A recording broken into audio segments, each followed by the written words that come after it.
It's gonna be a bit more of a somber one today. So I listened to the song. Okay, no, maybe some backstory first. I like the stories. I absolutely loved watching movies and superhero stories, like I explained in the other video. I loved watching movies growing up. And the biggest thing I wanted from all the movies that I saw, you know, when you watch a movie because you're kind of envious, or like you subconsciously get envious of something you see other people do. So what I would always see with movie characters was that they were pragmatic and they were heroes. They would be instigating things in their own lives. And for the longest time, well, I'm still pretty young, but like I'm sure a lot of young people, you can relate to this. For the longest time I felt I couldn't do that. Like I just couldn't do anything. You know what I mean? Especially if you grow up sheltered or privileged, you just, a lot of the times your parents do everything for you, and it's nice. You should be grateful for it, but it's also quite a hindrance on your development.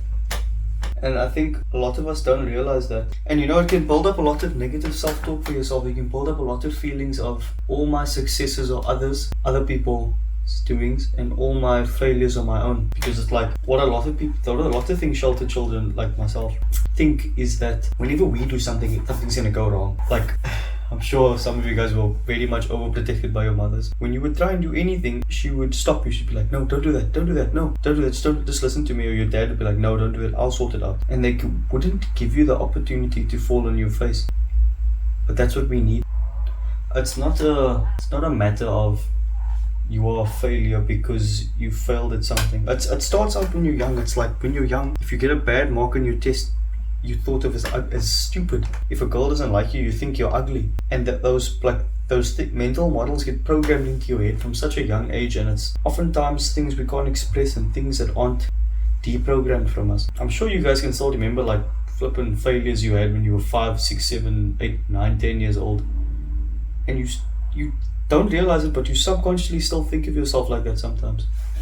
In I think, who's the guy who wrote it? I forgot the person who wrote this book, but in the book Complex PTSD From Surviving to Thriving, I'll hopefully link it somewhere here. One of the best books I've read this year. It speaks about child abuse and childhood neglect, and how things that happen to us during our childhood program us to think, and we don't even realize it. And a lot of times we get insecurities and mental blocks passed down from our parents, of all people. And you wouldn't think that from your parents. You think your parents know everything.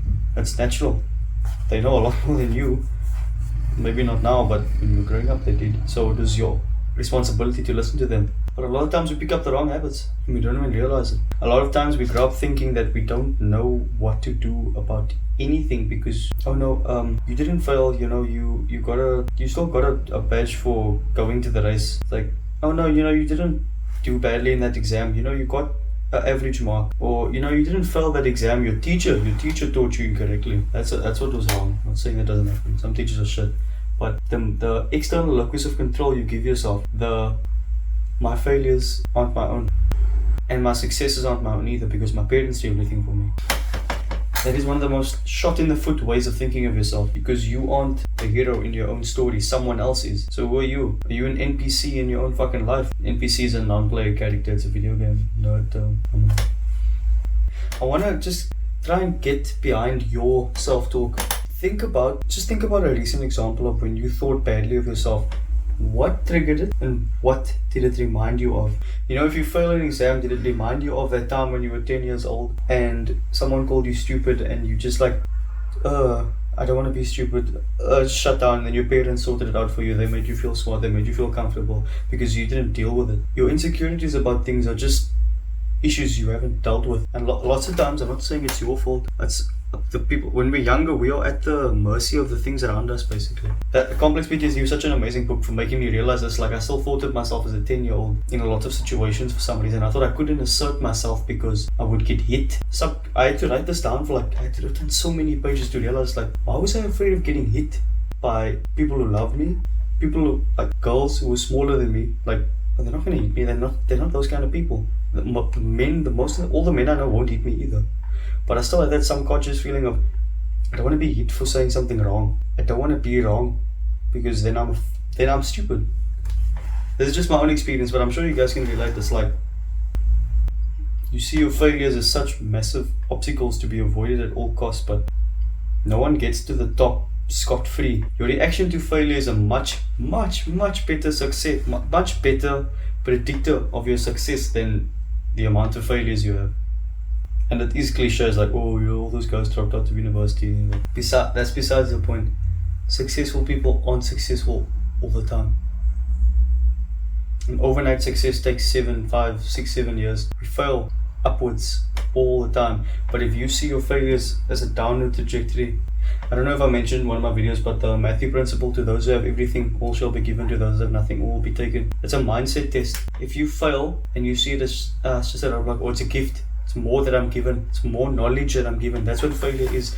Our brains are literally wired, our neurology is wired such that we learn from failure. I'll give you a study tip here as well. One of the best way to learn anything is by actively recalling it. In this book, Ultra Learning, I'll try and link it, I forgot the author's name. Ultra Learning talks a lot about retention and recall as one of the best ways to grow retention in your brain, because that is how we learn, that's how evolutionary we've learned. So I'll give you an example. You do a past paper, you write down, okay, this is what happens, block out the answer. You go through a memo, block out the answer, and then try your hardest to remember what the answer is, or what you think the answer is. Okay, the answer is this. Is it? So how many can't think of something now. Let me think of something silly. How many sides are in a triangle? You can tell how tired I am if that's my question. How many sides in a triangle? I think there's 4. You write down 4, check the answer. Oh shit, there's 3. Now that is a failure. But I promise you, you do this with all your studying techniques, you will remember things so much easier, because literally that active, that was wrong. I will never forget that a triangle has 3 sides. For the next 5-6 weeks, when I write that exam, it's gonna be pissed. Active recall is how our brains remember the best. That's why rote memorization is it's quite mid. Ali Abdal has a video on this as well. I will try and link it here. I'm linking a lot of stuff in this video. But that's how our brains learn, through being proven wrong and knowing what's right. But you can't know what's right if you haven't been wrong. You can't succeed if you haven't failed. You have to be the hero in your story. In every movie, the hero's journey literally includes the hero losing. That's what I don't like about a lot about the new Disney movies, the new Disney Star Wars movies. Rey just kicks ass all the time. She's never losing. It's like there's nothing for me to get behind. Luke got his ass whooped by Darth Vader, bro. Luke got his ass fucking shaked for the first 2, all 3 of the movies. Only at the end he came back a badass. That's a human journey. That is a human journey. The human journey is failing, learning, succeeding. But you have to give yourself the opportunity to fail, and you have to accept it. And it's much easier accepting that when you know that you're the hero. When you know this is just part of the hero's journey.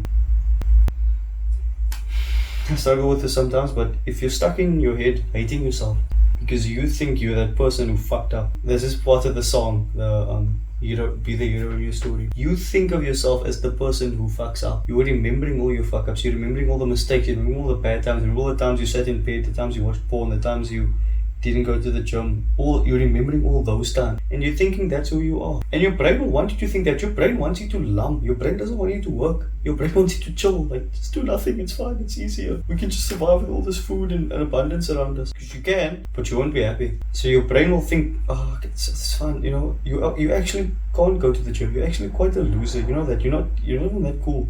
That's what your brain will tell you, and you'll believe what your mind says. But who you actually are, not your mind. You and your mind are 2 different things. I'll get into that in another video on spirituality and stuff. Your mind is literally just your CPU. Think of yourself as a computer. Huh? You are the user, the brown moving the mouse and the keyboard, and everything gets pressed and run. That goes through your CPU. That's your mind. Your mind does computations for you, and sometimes your mind will compute stupid shit. That's why writing down stuff is so important. You write down something like, yeah, it's dumb as fuck. Why would I think that? Oh, it's my brain's just thinking that. It's actually not me. That's what you realize when you write down things and you learn about your spirit. It's not you are the observer. You aren't the thing that thinks. Have you ever lost your keys and then thought to yourself, where are my keys? Who are you talking to? You're talking to you, not your mind. So your mind's gonna tell you you're the person who fucks up. Your mind's gonna tell you you're the person who can't pass this I've been in high school so long, I forgot what it's called.